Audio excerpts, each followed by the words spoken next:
He's been named twice as one of Sydney Morning Herald's best young Australian novelists. First novel, The Way to the Sun, in 2001, apparently examined the relationship of a nosebleeder and his mask-wearing mother.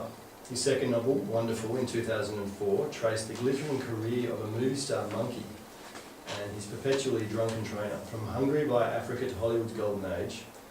His third novel, Martin Westley Takes a Walk, is about a man named Martin Westley who takes a walk, quite simply. His name is Mr. Andrew Humphreys. I nearly gave you a sir then, in front of that. Yeah, I was even shirking from the mister. And out of that came on Martin Westley Takes a Walk, which has turned out to be the most well-received book I've written. It's only been out since, what are we now? It was launched in March the 2nd. Thomas Keneally, another Northern Beaches boy, was very gracious and he launched that for me at the Adelaide Writers Festival. And the book's just been getting killer reviews all over the shop, all across the country.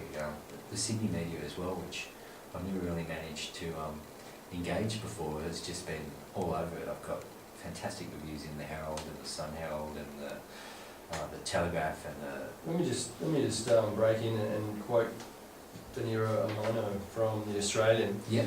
Andrew Humphreys has created a group of extremely well-drawn characters. He moves his story along at a cracking pace. Martin Westley Takes a Walk is a satisfying read, but its best asset is its surprisingly generous heart. So, does any of that, you think, is that inspired from your kids or by your kids? I think definitely, yeah. Particularly with the story of Martin, who's a man who loses his memory when he's hit in the head by a kite and is seeking some sort of redemption and seeking to kind of get a handle on who he is, because he knows nothing, and he play acts his way through his family life. He decides not to tell anybody that he's lost his memory, and figures that if he can just bluff his way through, he'll start to remember things. And when that doesn't happen, he figures that he needs to go out into the world and do good deeds. And somehow, miraculously, his memory will return, and things don't quite pan out that way for him.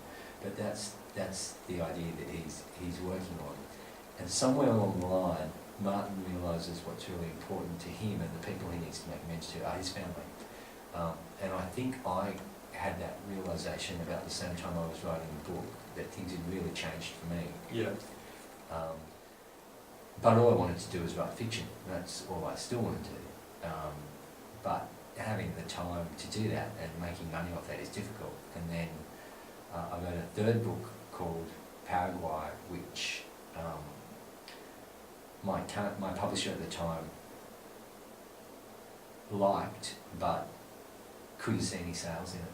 Right. And neither could anyone else. And I don't blame them, there was probably no sales in it anyway, but I was convinced that it was the best thing I'd written. I used to teach magazine writing as well. Used to teach what? Magazine writing. Okay. And reviewing it, singing and quoting it. Yeah, including all about just trying to establish that connection with your interview subject, really. Yeah. It's mainly about listening.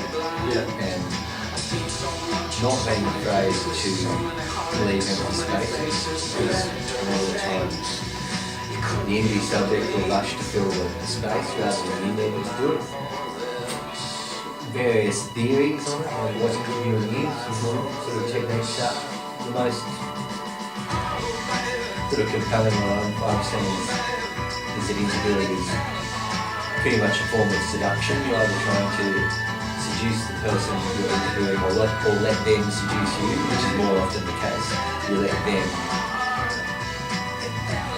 take the role that they want to take. It's amazing though that the mere act of putting a microphone in front of somebody, particularly if you're taking it or you're broadcasting it, changes the whole dynamic of the relationship. So you can be talking to somebody fine. It's the first time I've had a Tim, I'm photogenic from any angle. That doesn't matter, you can put it on the ceiling, I'll still look good.